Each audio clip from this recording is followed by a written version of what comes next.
पुढच्या महत्त्वाच्या घडामोडीकडे तुळजापूर तालुक्यातील मेसाई जवळगा गावच्या सरपंचावर हल्ला करण्यात आलेला आहे। सरपंच नामदेव निकम यांना पेट्रोल टाकून जाळण्याचा प्रयत्न करण्यात आला।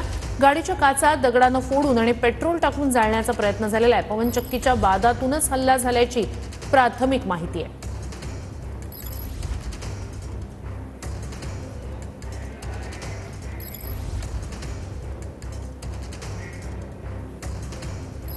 पहिल्यांदा हिकडनं डाव्या साईडने एक जण आला, उजव्या साईडने एक जण आला, हॉर्न वाजवत आले।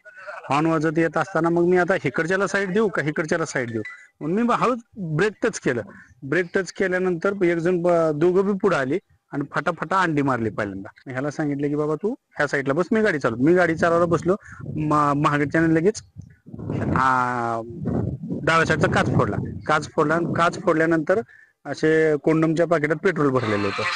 पेट्रोल भरलेलं पेट्रोल अंगावर टाकून पेटवण्याचा प्रयत्न केला। आम्ही या ठिकाणी सगळे अँगल त्या ठिकाणी चेक करून बघत आहोत आणि तुमच्या माध्यमातून मी आवाहन करेन की अशी कोणतीही दहशत किंवा कुठलीही गुंडागर्दी धाराशिव जिल्ह्यामध्ये चालणार नाही आणि ती चालू दिली जाणार नाही। अतिशय कठोर कारवाई त्या ठिकाणी केली जाईल।